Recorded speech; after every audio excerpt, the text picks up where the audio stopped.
नमस्कार दोस्तों, स्वागत है आप सभी का वेद गुरु में। आज के इस वीडियो में हम मंत्रिपरिषद से एग्जाम में पूछे हुए महत्वपूर्ण सवालों को जानेंगे। मंत्रिपरिषद की बैठकों की अध्यक्षता कौन करता है? तो मंत्रिपरिषद की अध्यक्षता करता है प्रधानमंत्री, क्योंकि वही मंत्रिपरिषद का अध्यक्ष होता है।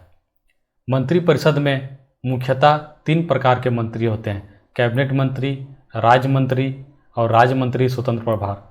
कैबिनेट मंत्री के अंतर्गत कुछ विशिष्ट मंत्री होते हैं, जैसे रक्षा मंत्री, वित्त मंत्री, गृह मंत्री इत्यादि, और इसके ऊपर काफ़ी बड़ी जिम्मेदारी होती है। और कैबिनेट मंत्री के सपोर्ट करने के लिए, इनकी हेल्प करने के लिए राज्य मंत्री होते हैं। इनका कोई अलग मंत्रालय नहीं होता, बल्कि ये कैबिनेट मंत्री का ही हेल्प करते हैं। और बहुत सारे छोटे छोटे मंत्रालय होते हैं जिनके जिम्मेदारी राज्य मंत्री स्वतंत्र प्रभार को सौंप दिया जाता है।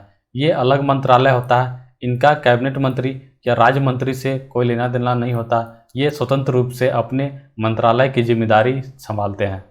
भारत का प्रधानमंत्री बनने के लिए अपेक्षित न्यूनतम आयु क्या है? भारत का प्रधानमंत्री बनने के लिए संसद के किसी सदन का सदस्य होना आवश्यक है। और संसद में 2 सदन होते हैं, एक लोकसभा और एक राज्यसभा। लोकसभा में न्यूनतम आयु 25 वर्ष चाहिए। और यहाँ पूछा है कि न्यूनतम आयु क्या है, तो न्यूनतम 25 ही होगा, इसलिए इसका सही आंसर हो जाएगा 25 वर्ष। नीति आयोग का अध्यक्ष कौन है?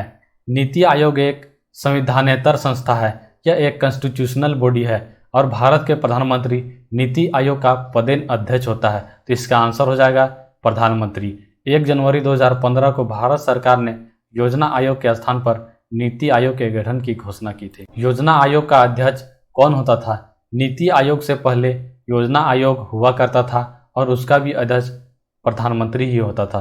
भारत में अवशिष्ट शक्तियाँ निहित है किसमें? भारत में अवशिष्ट शक्तियाँ केंद्रीय सरकार में निहित है। भारत के संविधान में 3 प्रकार की सूची बनाई गई है, एक संघ सूची, दूसरा राज्य सूची और तीसरा समवर्ती सूची। संघ सूची के अंतर्गत जो विषय हैं उसमें केंद्र सरकार नियम बनाती है, राज्य सूची के विषय में राज्य सरकार नियम बनाती है, और समवर्ती सूची में जो विषय हैं उसमें राज्य और केंद्र सरकार दोनों नियम बनाती है।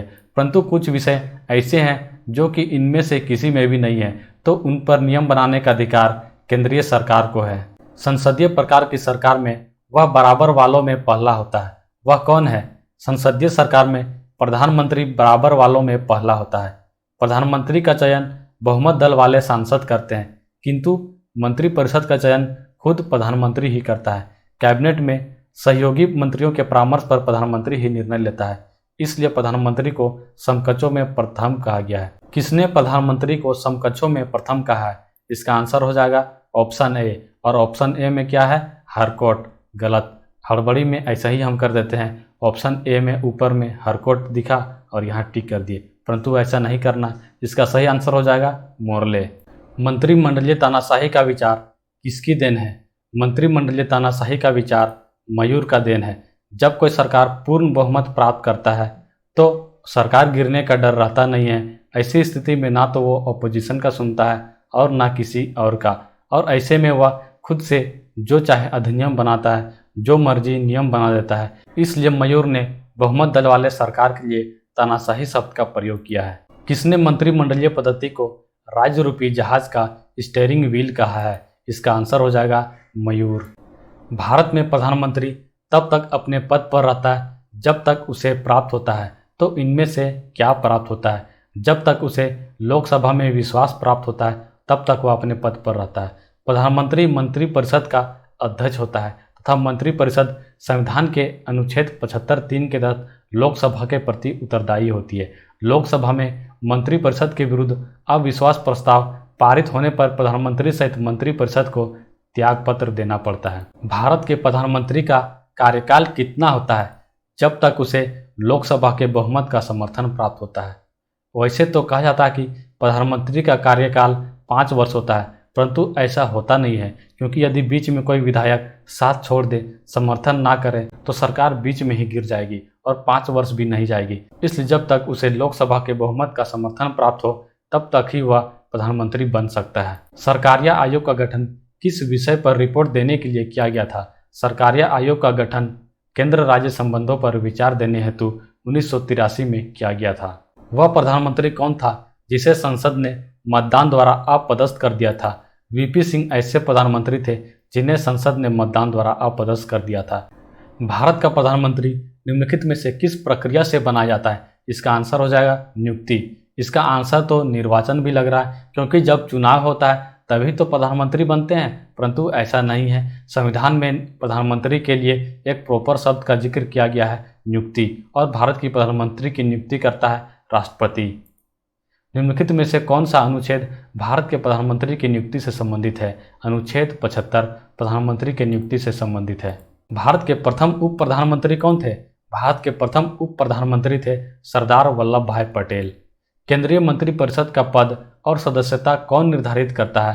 तो इसे भारत के राष्ट्रपति निर्धारित करते हैं। भारतीय संविधान का अनुच्छेद 75 मंत्रिपरिषद की नियुक्ति एवं पदच्युति को विवेचित करता है। अनुच्छेद 75 के अनुसार प्रधानमंत्री की नियुक्ति राष्ट्रपति करेगा और अन्य मंत्रियों की नियुक्ति राष्ट्रपति प्रधानमंत्री की सलाह पर ही करता है। किसी उच्च न्यायालय के न्यायाधीश की पेंशन प्रभारित की जाती है?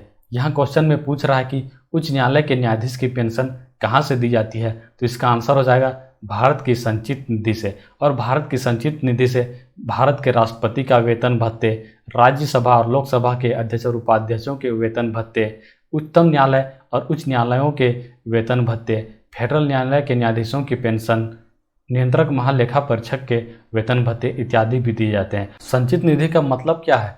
भारत सरकार को विभिन्न करों से, विभिन्न टैक्स से बहुत सारे उत्पाद शुल्क जो लगाए जाते हैं, उनमें से जो आय प्राप्त होते हैं और बहुत सारे ऋण जो सरकार द्वारा लिए जाते हैं, उन सभी को एक कोष में जमा कर दिया जाता है और इसी को हम कहते हैं संचित निधि। राष्ट्रीय विकास परिषद में कौन शामिल होते हैं? राष्ट्रीय विकास परिषद में सभी राज्यों के मुख्यमंत्री शामिल होते हैं। इसके अध्यक्ष होते हैं प्रधानमंत्री। राष्ट्रीय एकता परिषद का अध्यक्ष कौन है? राष्ट्रीय एकता परिषद का अध्यक्ष भारत के प्रधानमंत्री हैं। इसका गठन 1961 में किया गया था। तत्कालीन प्रधानमंत्री जवाहरलाल नेहरू द्वारा जातिवाद, सांप्रदायिकता और क्षेत्रवाद जैसी समस्याओं से निपटने के लिए राष्ट्रीय एकता परिषद का गठन किया गया था। अब कुछ वन लाइनर क्वेश्चन को देखते हैं।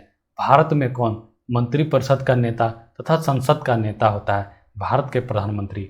भारत के प्रधानमंत्री किन निकायों के वस्तुतः मुखिया होते हैं? नीति आयोग, राष्ट्रीय एकता परिषद एवं भारतीय वन्य जीव बोर्ड इत्यादि के। भारत राज्यों का संघ है। संघ की कार्यकारी शक्ति निहित है किसमें? भारत के राष्ट्रपति में। कौन सरकार का प्रमुख है? अर्थात सरकार का प्रमुख कौन होता है? प्रधानमंत्री। कौन राजनीतिक कार्यकारी का एक उदाहरण है? प्रधानमंत्री। किसकी सलाह पर राष्ट्रपति दूसरे मंत्रियों को नियुक्त करता है? भारत के प्रधानमंत्री की सलाह पर। भारत में केंद्रीय मंत्रियों को गोपनीयता की शपथ किसके द्वारा दिलवाई जाती है? भारत के राष्ट्रपति द्वारा। सामूहिक उत्तरदायित्व का सिद्धांत इस रूप में प्रभावी होता है कि लोकसभा सरकार अर्थात प्रधानमंत्री के नेतृत्व वाली मंत्रिपरिषद को कैसे हटा सकती है? अविश्वास प्रस्ताव पारित करके। नरेंद्र मोदी भारत के कितने नंबर के प्रधानमंत्री है? ये 14वें नंबर के प्रधानमंत्री है। किसी राज्यसभा सदस्य के लिए भारत का प्रधानमंत्री बनने की न्यूनतम उम्र क्या है? 30 वर्ष। लोकसभा के चुनाव के लिए पात्र होने की न्यूनतम आयु क्या है? 25 वर्ष। भारत के प्रधानमंत्री के सेवानिवृत्त होने की उम्र क्या है? इसकी कोई सीमा नहीं है। कोई भी व्यक्ति भारतीय प्रधानमंत्री के रूप में अधिकतम कितनी बार सेवारत हो सकता है? इसकी कोई सीमा नहीं है। राष्ट्रपति मंत्रिपरिषद के सदस्य को कैसे बर्खास्त कर सकते हैं? प्रधानमंत्री की सिफारिश पर। राष्ट्रपति किसके परामर्श से संसद के सभी सत्र आयोजित और स्थगित करते हैं? प्रधानमंत्री के परामर्श पर। एकात्मक सरकार में समस्त ताकत किसके हाथ में होती है? केंद्रीय सरकार के हाथ में होती है। अगर आप इस चैनल में नए हैं तो चैनल को सब्सक्राइब करें और अगर ये वीडियो आपको पसंद आई हो तो लाइक करें और अगर पसंद ना आई हो तो डिसलाइक कर दें और डिसलाइक करने का कारण कमेंट में ज़रूर बताएं।